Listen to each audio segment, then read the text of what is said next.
WTRLAB डूपो, मौलिक देवता CH 4/1931 0.21% है। 4 अध्याय 4 बिन बुलाया मेहमान आत्मा सम्राट। आई मॉडल जेमिनाई -2.0 योजक चिन्ह FLASH गु युआन ने गु जुन को पकड़ लिया और उसकी आंखों में स्नेह की झलक के साथ उसके सिर को सहलाने के लिए आगे बढ़ा।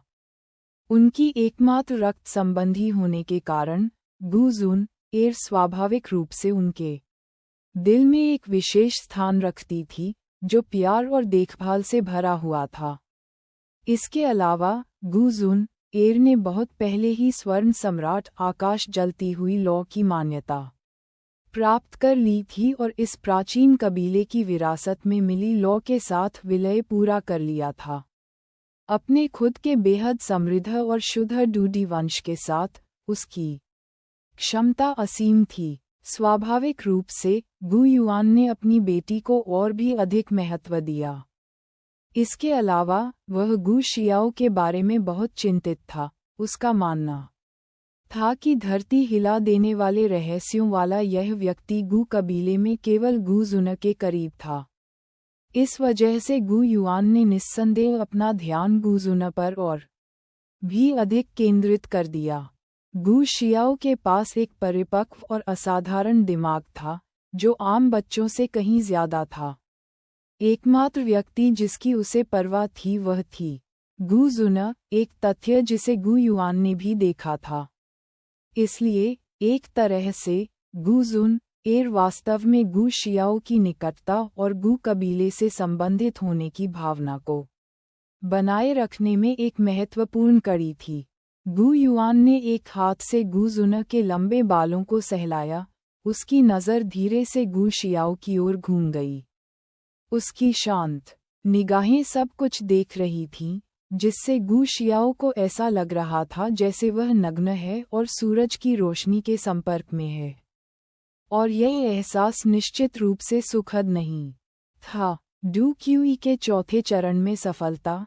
गु युआन ने मुस्कुराते हुए पूछा। हाँ अंकल गु जियो ने शांत और सौम्य स्वर में उत्तर दिया। बुरा नहीं है, आपकी साधना की गति काफी तेज है। हालांकि डू क्यूई चरण एक नींव बनाने के लिए है। चीजों को जल्दी मत करो, धीरे धीरे आगे बढ़ो और अपने आधार को कदम दर कदम मजबूत करो, तभी तुम भविष्य में आगे बढ़ सकते हो। गु युआन ने शांत स्वर में कहा। मैं समझता हूँ, मार्गदर्शन के लिए धन्यवाद अंकल गु शियाओ ने धीरे से कहा, सलाह को स्वीकार करते हुए। वह स्वाभाविक रूप से इस सिद्धांत को किसी और से बेहतर समझता था। उसके पास पहले से ही अपनी योजनाएं थीं। पिताजी, चिंता मत करो, गु शियाओ की नींव बहुत मजबूत है। उसका डू क्यू दृढ़ और सघन है। बिना किसी सथीपन के गु जुन ने गु युआन के आलिंगन से अपना सिर बाहर निकालते हुए कहा। ओह जुन, तुम्हें कैसे पता? गु युआन ने चिढ़ाते हुए पूछा। बेशक जुन एर जानती है। जुन एर अक्सर भाई गु जियाओ के साथ डू तकनीक का अभ्यास करती है। गु जुन मुस्कुराई। उसकी स्पष्ट ओरियोल जैसी आवाज गूंज उठी। ये सुनकर गु शियाओ मंद मंद मुस्कुराया। वह वास्तव में गु जुन के साथ अक्सर डू तकनीक का अभ्यास करता था। हालांकि गु कबीले को उससे कुछ उम्मीदें थीं और उसे गु दायरे से बाहर जाने की अनुमति न देकर उसकी स्वतंत्रता को प्रतिबंधित कर दिया था, लेकिन उन्होंने इस संबंध में कोई प्रतिबंध नहीं लगाया।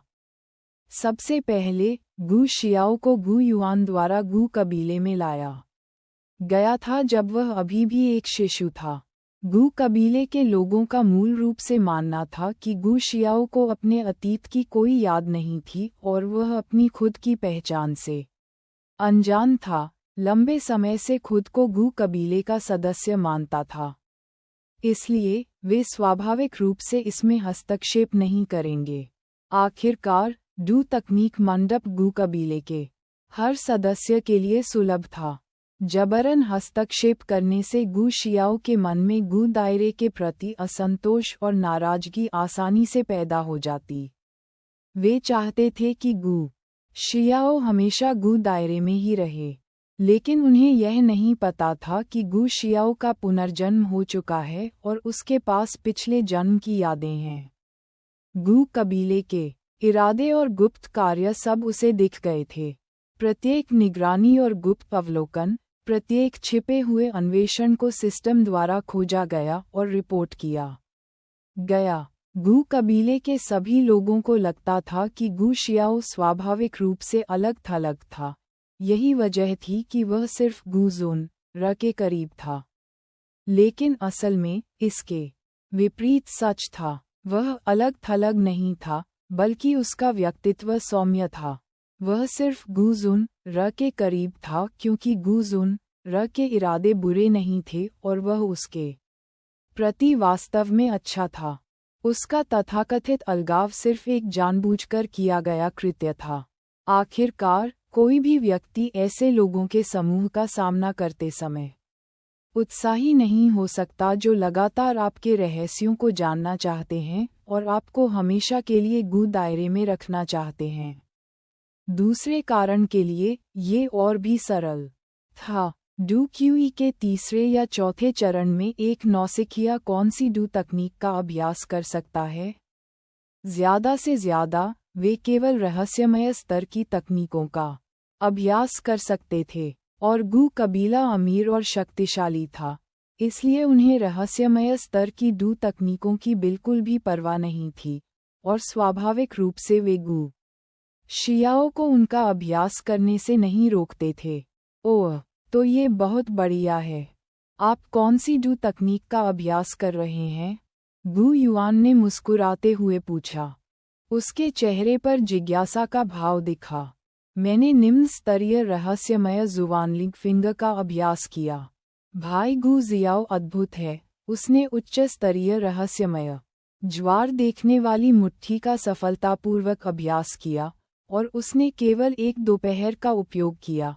गु जुना ने अपने चेहरे पर गर्व की अभिव्यक्ति के साथ मीठी आवाज में कहा। जो लोग नहीं जानते थे, उन्हें लगता होगा कि उसने खुद इसमें महारत हासिल कर ली है। क्या ऐसा है? बुरा नहीं है, जियाओ एर, गु युआन ने हल्की प्रशंसा के साथ कहा। उसकी आंखों में समझ का एक संकेत था। ऐसी रहस्यमय उत्पत्ति वाले किसी व्यक्ति से जैसी उम्मीद थी, उसकी प्रतिभा वास्तव में अद्भुत थी। प्रशंसा के लिए धन्यवाद, अंकल गु। मैं अभी भी काफी अच्छा नहीं हूँ। गु शियाओ ने उन्हें धन्यवाद दिया और धीरे से कहा। वास्तव में, उसने टाइड वॉचिंग फिस्ट के उस सेट को एक बार पढ़ने के बाद उसमें महारत हासिल कर ली थी। वह एक प्राकृतिक मार्शल आर्ट जीनियस था जिसकी समझ बहुत अधिक थी। आधे दिन में वास्तव में उसकी असली क्षमताएं छिप गई थीं। विनम्रता एक अच्छी बात है, लेकिन अत्यधिक विनम्र होने की आवश्यकता नहीं है। एक दोपहर में उच्च स्तरीय मिस्टीरियस टाइड वॉचिंग फिस्ट सीख पाना एक ऐसी चीज है जिस पर आप गर्व कर सकते हैं। गु युआन ने उसकी प्रशंसा करने में संकोच नहीं किया। वह भी गु शियाओ की प्रतिभा से पूरी तरह सहमत था। गु शियाओ ने अपना मुंह खोला, कुछ कहने ही वाला था, लेकिन उसने पाया कि गु युआन की अभिव्यक्ति अचानक गंभीर हो गई। उसकी आंखें दूर तक देख रही थीं, जिससे गंभीरता का आभास हो रहा था। ये दृश्य देखकर गु शियाओ का दिल हिंसक रूप से कांप उठा और उसका दिमाग तेजी से चलने लगा। ऐसे बहुत कम लोग या चीजें थीं जो गु युआन को गंभीर बना सकती थीं। ताइक्सु प्राचीन ड्रैगन सम्राट झुकुन के प्राचीन सम्राट की गुफा हवेली में फंसे होने, और सम्राट पिल के अभी भी प्राचीन सम्राट की गुफा हवेली में कैद होने के अपवाद के साथ, इस महाद्वीप पर एकमात्र व्यक्ति जो गु युआन को एक गंभीर अभिव्यक्ति दिखा सकता था, वह एक व्यक्ति था। आत्मा सम्राट, अब जब आप यहाँ हैं, तो इतने डरपोक क्यों हो? यह आपकी शैली नहीं लगती। गु युआन ने दूर के शून्य को देखते हुए धीरे से कहा। हा, गू युआन, बहुत समय हो गया मिलते हुए, तुम्हारी समझ अभी भी बहुत तेज है। एक हल्की सी हंसी के साथ शून्य में एक अंतरिक्ष द्वार दिखाई दिया और एक सफ़ेद कपड़े पहने व्यक्ति उसमें से बाहर निकला। उसके पीछे 1 दर्जन से ज़्यादा आकृतियां थीं, जिनमें से हर एक ने बेहद भयानक और शक्तिशाली दबाव डाला, और अंधेरे अंतरिक्ष पोर्टल के भीतर कोई भी घनी रूप से भरी हुई सोल कबीले की सेना को अस्पष्ट रूप से देख सकता था। आत्मा कबीले के 4 दानव संत, साथ ही 1 दर्जन या उससे ज्यादा डुशेंग आत्मा सम्राट, आप इतने कम लोगों के साथ आए हैं, मेरे गू कबीले को नष्ट करना चाहते हैं, ये काफी नहीं है।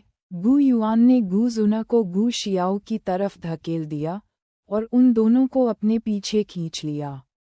आक्रामक आत्मा सम्राट का सामना करते हुए उसका स्वर अभी भी शांत था। उसके हाथ की एक कोमल लहर के साथ गू कबीले के भीतर से 1 दर्जन से ज्यादा शक्तिशाली आभाएं फूट पड़ीं। 3 सफ़ेद बालों वाले बूढ़े अचानक उसके बगल में प्रकट हुए। 7 सितारा डुशेन की उनकी ताकत बिना किसी संदेह के प्रकट हुई। वे गू कबीले के पावरहाउस थे जो सोल कबीले के 4 दानव संतों, गू कबीले के 3 अमर लोगों के बराबर थे।